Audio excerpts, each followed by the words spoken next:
Winds of change के इस नए एपिसोड में आप सब लोगों का स्वागत है। आज हम भारत के प्राचीन इतिहास के उन गौरवशाली अध्याय पर बात करने जा रहे हैं जिसे हम हड़प्पा सभ्यता या सिंधु घाटी सभ्यता कहते हैं, और विशेष रूप से हम उसके पतन के कारणों पर विचार करेंगे। हम सबको मालूम है कि 1922 तक हमारा प्राचीन इतिहास स्पष्ट रूप से मेसोपोटामिया, इजिप्ट, चाइना की तरह प्राचीनतम सभ्यता का स्थल नहीं माना जाता था। हम जानते हैं कि सर जॉन मार्शल, जो director general of the archaeological सर्वे थे, उनके नेतृत्व में उनके कलीग दो बड़े नाम हमारे सामने हैं। एक रखाल दास बनर्जी और दूसरा दयाराम साहनी। सबसे पहले उन खंडरों को, उन टीलों को रखाल दास बनर्जी ने चिन्हित किया और फिर उसी साल दयाराम साहनी ने उसकी खुदाई की, जिससे हमारे सामने हमारा इतिहास 5000 वर्ष पीछे चला गया और ये समकालीन बन गया इजिप्शियन सिविलाइजेशन, जिसे हम मिस्र की सभ्यता कहते हैं, मेसोपोटामियन सिविलाइजेशन और चीन की प्राचीन सभ्यताओं के समकक्ष हो गए। ये उपलब्धि इन आर्कियोलॉजिकल टीम की थी, लेकिन एक जो चित्र हमारे सामने सभ्यता का आता है वो एक शहरी सभ्यता के रूप में हमारे सामने है, और जहां लोग बड़े ही शांतिपूर्ण ढंग से आर्थिक उन्नति के तरफ ध्यान देते हमें दिखते हैं। वहां वाणिज्य, शिल्प, छोटे छोटे उद्योगों, पक्की ईंट के शहरों और सार्वजनिक स्थलों जैसे स्नानागार, ग्रेन, अनाज रखने के लिए गोदाम, कहीं हमें दिखाई पड़ता है बंदरगाह जैसे लोथल में। इसे सिंधु घाटी सभ्यता या फिर हड़प्पन सभ्यता इसलिए कहते हैं कि सबसे पहले इसकी खुदाई दयाराम साहनी ने प्रारंभ किया था हड़प्पा से। अब ये सवाल होता है कि इतनी विकसित सभ्यता का पतन क्यों हुआ। हम सब लोगों को इतिहास बताता है कि दुनिया का जो भी साम्राज्य है या जितनी भी सभ्यताएं विकसित हुई इस धरती पर, उनका पतन भी हुआ। पतन के काल किसी के छोटे रहे, किसी के बड़े रहे। हम देखते हैं कि लगभग 2600 ईसा पूर्व से 1700 ईसा पूर्व तक हमें हड़प्पन सिविलाइजेशन के खंडर दिखाई देते हैं। फिर ऐसा क्या हुआ कि ये सभ्यता न सिर्फ पतन की ओर चली गई, बल्कि ये एक तरह से डिसअपियर हो गई, अदृश्य हो गई। बड़े सारे विद्वान इसके अलग अलग कारण बताते हैं।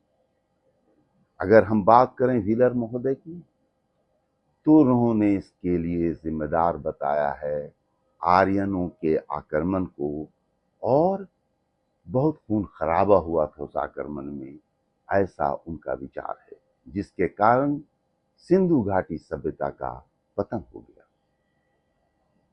दूसरा, अगर हम बात करें तो हम देखते हैं कि रैकास एवं डेल्स ने बताया कि बहुत फ्लड आया था उस वक्त, जिस फ्लड ने इन शहरों को तबाह कर दिया। इसलिए कि हमें इस बात का भी अंदाजा है कि जितनी भी सभ्यताओं की बात आज हमने किया वो सब नदी के किनारे विकसित हुई थी। इजिप्शियन सिविलाइजेशन नील नदी के किनारे, मेसोपोटामियन सिविलाइजेशन दजला एवं फुरात नदी के पास, और हमारा जो दो स्थल मोहनजोदड़ो और हड़प्पा है ये भी सिंध नदी के आसपास है।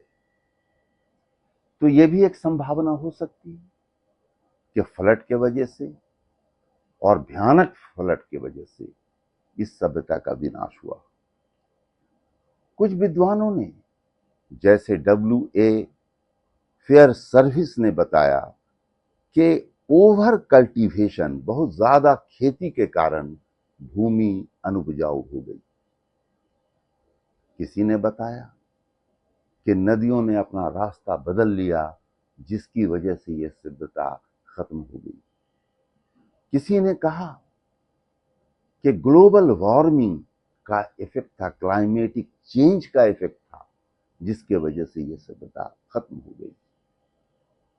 लेकिन हमें इस बात का भली भांति अंदाजा है कि उत्थान के साथ पतन एक शाश्वत सत्य है, और हमें इस बात का भी अंदाजा है कि चाहे पतन हो, लेकिन किसी एक कारण से पतन नहीं होता। पतन के बड़े सारे कारण होते हैं, कुछ डायरेक्ट और कुछ इनडायरेक्ट, जिसे प्रत्यक्ष और अप्रत्यक्ष कारण हम कहते हैं। अगर हम व्हीलर महोदय की बात मानते हैं कि आर्यन इन्वेजन, आर्यों के आक्रमण के कारण यह सभ्यता विनष्ट हुई, तो इसमें बड़े सारे साक्ष्य भी हमारे सामने हैं। हम देखते हैं कि सिंधु घाटी सभ्यता के खत्म होने के जब वो कगार पर था, यानी 17वीं शताब्दी ईसा पूर्व से लेकर के 12वीं शताब्दी तक जब आर्यन यहाँ आए, वो भी एक साथ नहीं आए, वो समूह में आए। छोटे छोटे समूहों का आगमन चलता रहा, क्योंकि यहाँ की जमीन बड़ी उपजाऊ थी और यहाँ उस आक्रमण को रोकने की शक्ति यहाँ के उस वक्त के लोगों को नहीं थी, इसलिए कि वो शहरी लोग थे, व्यापारी थे, वाणिज्य वगैरह पर ध्यान देते थे, सामूहिक और शांतिपूर्ण जीवन पर ध्यान देते थे। इसलिए आर्यंस, जो एक लड़ाकू किस्म के लोग थे, उनसे मुकाबला करना इनके लिए संभव नहीं था। जब हम देखते हैं कि हमें उस काल के बड़े सारे हथियार मिले हैं, जिसमें कुल्हाड़ी था, कटारी, चाकू जिसमें मूठ लगा हुआ था पकड़ने के लिए, ये सब चीजें सिंधु घाटी सभ्यता के पहले दौर में नहीं दिखाई देता है। 17वीं शताब्दी ईसा पूर्व में हमें घोड़े दिखाई देते हैं, ऊंट दिखाई देते हैं, जिससे पूरी तरह से सिंधु घाटी सभ्यता के लोग अनभिज्ञ थे।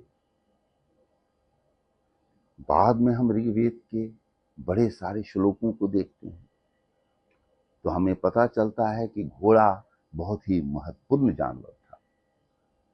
मात्र 215 श्लोक सिर्फ घोड़े को समर्पित थे। फिर हम देखते हैं कि आर्यन लोग उस समय तक अश्वग्राही थे, उनकी बलियां दी जाती थी। फिर हम देखते हैं कि हमारी संस्कृति के साथ एक अलग तरह की संस्कृति जुड़ती है, जो आज हर तरह से भारतीय संस्कृति का अभिन्न अंग है। उसमें सिर्फ इतना ही तक नहीं था। एशिया के भारत उपमहाद्वीप के आगे जो प्रदेश था, जिसमें हम भारत, अफगानिस्तान, ईरान, इराक, तुर्की और ईस्टर्न यूरोप को देखते हैं, तो वहां पर भी जो संस्कृतियां थीं, जो सिंधु घाटी सभ्यता की संस्कृति से बहुत भिन्न थी, वो हमें दिखाई देता है।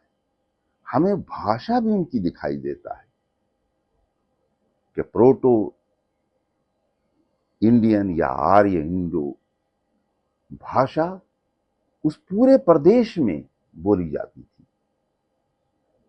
हम ये जानते हैं कि भारत 3 तरफ से समुद्र से घिरा हुआ है, इसलिए इस पर आक्रमण करना संभव नहीं। और चौथे तरफ हम देखते हैं कि हिमालय का पहाड़ है जो हमारी सुरक्षा करता रहा है। लेकिन उस क्षेत्र से, जिसे हम ईरान कहते हैं, अफगानिस्तान के रास्ते से भारत में प्रवेश करने का एक साधन भी मौजूद था, जिसे हम दर्रा कहते हैं। और यहीं से जितने भी लोग आए, अलग अलग संस्कृतियों के लोग भारत में प्रवेश करते रहे, वो सब इसी दर्रे का इस्तेमाल करते रहे। और यही दर्रे व्यापार और वाणिज्य के लिए भी इस्तेमाल होते रहे। तो फिर हम देखते हैं कि उनकी संस्कृति से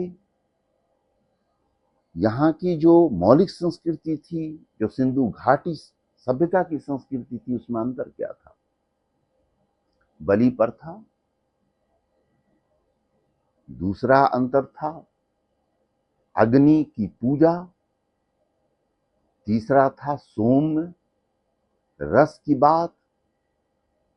चौथा था कि अश्व का व्यापक इस्तेमाल, जो उन्हें सैन्य शक्ति के रूप में प्रदर्शित करता है।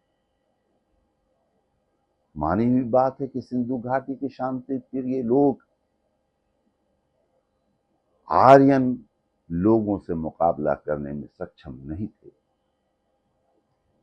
इसलिए अगर हम व्हीलर महोदय की बात करें कि आर्यन इन्वेजन के कारण ये सब हुआ, तो ये बहुत आश्चर्य की बात नहीं है। ऐसे हमें इस बात को आज के सोच से, आज की दृष्टि से नहीं देखना चाहिए। प्राचीन काल में यह बड़ी ही आम बात थी। लोग एक जगह से दूसरी जगह जाते थे, बसते थे, और इस तरह से अलग अलग संस्कृतियों का मिलन होता था। भारत प्राचीन काल से विभिन्न संस्कृतियों के मिलन स्थल के रूप में जाना जाता है।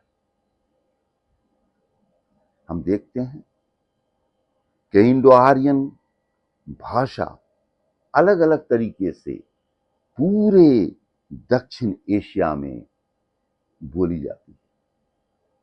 फिर हम देखते हैं कि प्रोटो ड्राविडियन भाषा या मुंडा भाषा, यह हमारे ट्राइबल क्षेत्र में बोली जा रही है और साउथ में भी बोली जा रही है। इससे ऐसा प्रतीत होता है कि ये सारे लोग एक क्रॉस कल्चरल एक्टिविटी, एक सभ्यता संस्कृति के लोग दूसरे सभ्यता संस्कृति के लोगों के साथ मिलते रहे हैं प्राचीन काल से ही।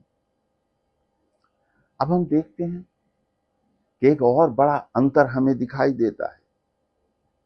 सिंधु घाटी की सभ्यता एक शहरी सभ्यता थी, जहां हम देखते हैं कि नगर बहुत ही व्यवस्थित ढंग से बसाई जाती थी, सामूहिक जगहें होती थी, कला शिल्प बहुत उन्नत था, वाणिज्य बहुत उन्नत था, लोग बड़े शहरी अंदाज में जीते थे। फिर हम देखते हैं कि ये जो आर्यन लोग थे, इनकी जीवन शैली एकदम अलग है। ये कृषि और पशुपालन पर आधारित एक समुदाय थी, एक संस्कृति थी, जो इस अंतर को और भी स्पष्ट करता है। हम ये भी देखते हैं कि अगर जानवरों की बात करें तो ऋग्वेद में जिन जानवरों का जिक्र है, जैसे हमने कहा घोड़ा, ऊंट, जिसे हम बैक्टीरियन ऊंट भी कहते हैं, वो सिंधु घाटी के लोगों को ज्ञात नहीं था। गेंडे और बाघ आर्यन लोगों को ज्ञात नहीं थे, इसलिए कि वो मध्य एशिया के ठंडे प्रदेश में नहीं पाए जाते।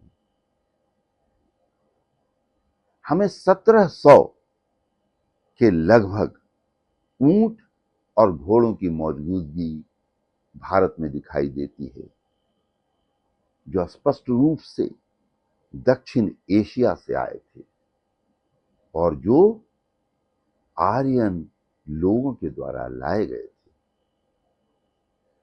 इस तरह से एक संस्कृति, एक सभ्यता, जिसे हम हड़प्पन सभ्यता या सिंधु घाटी सभ्यता कहते हैं, उसका पतन होता है। और दूसरी तरफ फिर हम देखते हैं कि आर्यन सभ्यता विकसित होती है, फैलती है। हमें ऋग्वेद से पता चलता है कि सिंधु घाटी का जो क्षेत्र था, या 7 नदियों का जो क्षेत्र था, या जो इंडो गैंजेटिक प्लेन जिसको कहते हैं, वहां वो आहिस्ते आहिस्ते फैल गए। और एक तरह से ऐसा नहीं है कि सिंधु घाटी के सब लोगों का नरसंहार कर दिया उन्होंने, वो सब वहां से हटते चले गए, इसलिए कि उनकी जो व्यवस्थित जीवन शैली थी, अब उसे आगे ले जाना संभव नहीं था। हो सकता है कि नदियों ने अपनी धाराएं बदल ली, उसका भी प्रभाव पड़ा हो सकता है कि बहुत भीषण बाढ़ आया हो जिसने उसे कमजोर किया हो सकता है कि इकोलॉजिकल डिसबैलेंस के कारण ये बातें हुई हों, लेकिन सिर्फ एक कारण से या इन कारणों से नहीं कोई सभ्यता खत्म हो सकती। बाह्य संस्कृतियों का आना, बाह्य लोगों का आना, ये कभी कभी शांतिपूर्ण ढंग से भी होता है और कभी कभी आक्रामक युद्ध से भी होता है। फिर आहिस्ते आहिस्ते लोग सेटल कर जाते हैं, फिर युद्ध बंद हो जाता है, लोग कुछ सरेंडर कर जाते हैं, कुछ उस जगह को छोड़ देते हैं। जब हम ऋग्वेद में देखते हैं तो यहाँ के लोकल लोगों को, जो स्थानीय लोग थे, उनको दस्यु कहा गया है। और दस्यु हत्या की बात बार बार ऋग्वेद में आता है। फिर हम देखते हैं कि जो आर्यन कबीले के सरदार दस्यु हत्या करते थे, उन्हें त्रास दस्यु का खिताब दिया जाता था कि ये त्रास दस्यु हैं। इन सब से ऐसा लगता है कि ये कोई कल्पना मात्र नहीं है, ये एक सच्चाई है कि एक संस्कृति का मिलन, जिसे हम आर्य संस्कृति कहते हैं, उसका भारत के मूल संस्कृति से होता है और एक नए संस्कृति का उदय भी आहिस्ता आहिस्ता इसके साथ होता है। तो आज के इस चर्चा को मैं यहीं विराम देता हूं। धन्यवाद। जोहार।